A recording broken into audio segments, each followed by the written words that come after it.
Daylight, my MVVs, welcome. My chest is heavy with grief. Ebony has cried her life out over, the decisions that Kabiyesi is taking. Now, the question is, a lot of people are asking, why does Ebony take this whole thing so personal? Yes, that is the question, because things are happening in the palace. A lot of them are beginning to take things in stride, understanding that, look, we brought this upon ourselves. If we had listened, when people were canceling us to listen, we probably wouldn't be in this situation, but not Ebony. Ebony feels like she deserves better than others, and she deserves to have that second chance, and she deserves to have a place in the life of the Ooni of Ife. Well, who am I to say anything, because she knows how far she has come with the Ooni of Ife. But then again, my thing is that when a man is in love with a woman, you'll just be wasting your time. Kabiyesi loves Olori Naomi, and there is nothing anybody can do about it, no matter how much you cry. Why is Ebony crying so much? Ebony is crying. She's been singing song of how much she has been there for Kabiyesi. As a matter of fact, she said that when Kabiyesi was to be made a king in 2015, she was right there. Her family was right there. They supported Kabiyesi so much. And so Kabiyesi, that with the kind of support and the things that she shares with Kabiyesi, that if not for the fact that people are using charms and other things on Kabiyesi, there is no way Kabiyesi would want to abandon her the way Kabiyesi wants to abandon her. Why is this happening? It is happening because of the immunity that the king is still insisting he is going to remove. This is what we are hearing, if the information is correct. They say Ebony's voice cracked as she cried, her chest heavy with grief that was too heavy for one heart alone to bear. Her word, tumbled out, broken, desperate, trembling on the edge of, madness. She sat on the bare floor of the elder's private chamber, her wrapper half loose, her hair scattered, face stained with tears, and the fine dust of the courtyard where she had thrown herself moment before. Her three elders sat silently, okay? They said that Ebony was crying. I was there before each and every one of them. Ebony sobbed, her hands, curled at her own, thighs. I was there before Wurola. I was there before Queen Naomi. I was there before Runke. I was there before every single one of them. I know what Kabiyesi and I have been through. I know the road we walk, the tears we swallowed together, the night we laid on cold bed far from home, whispering promises to each other. Her voice dropped to a husky, a whisper as memory cloud through her. Even the day they came to pick Kabiyesi to prepare him to become what he is today, I was there. I stood by his side when the world doubted him. I was, the one who wiped tears from his brow when the weight of the crown was only a fearful rumor. I have supported him through, thick and thin. And none of these women have gone through half of the things that I have gone through with Kabiyesi. And today, they want to use juju to remove me from a destiny that, God has prepared for me. They said Ebony continued to cry so much.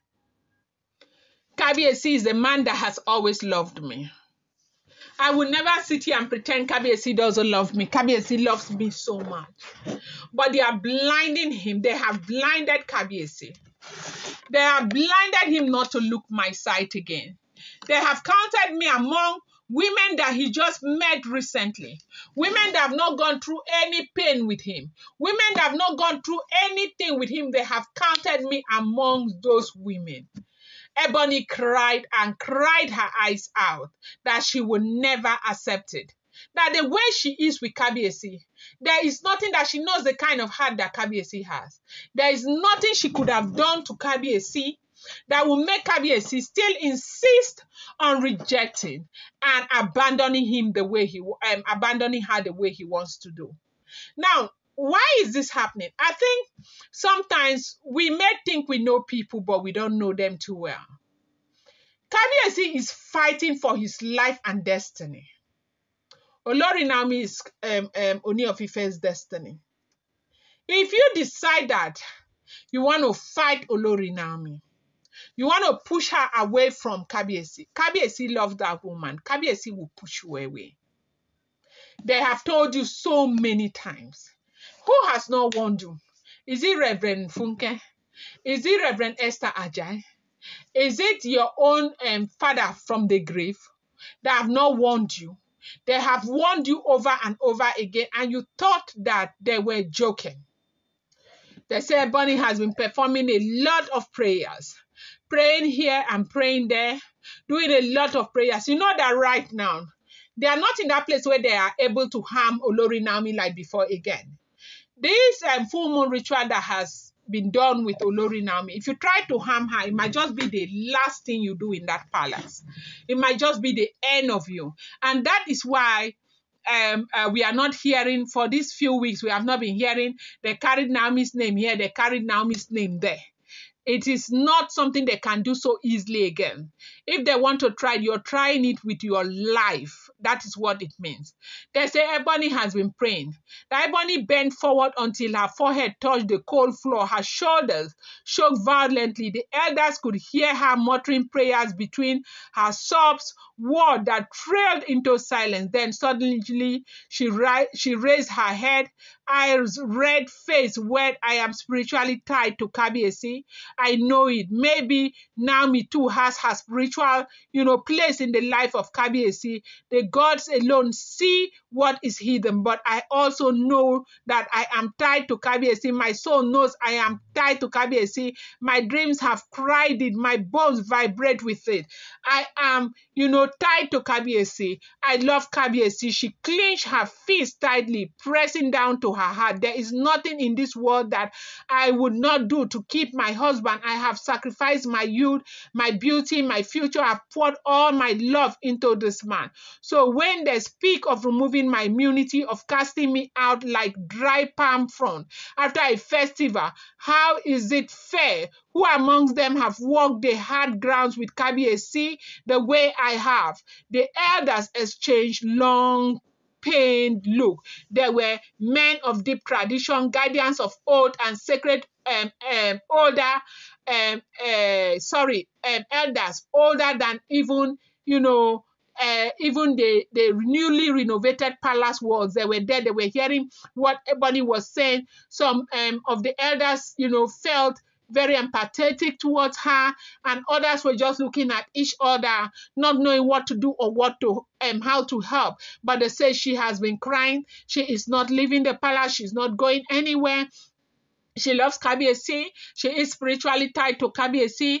And, none of these women, not even Olori Naomi, can boast of the things that Ebony, has gone through with the Ooni of Ife. And nobody will be able to move her out of the life of the Ooni of Ife the way they want to move her. That people have people are conniving against her. They are using medicine, and they say most of the people she's accusing right now is Iya Itunu.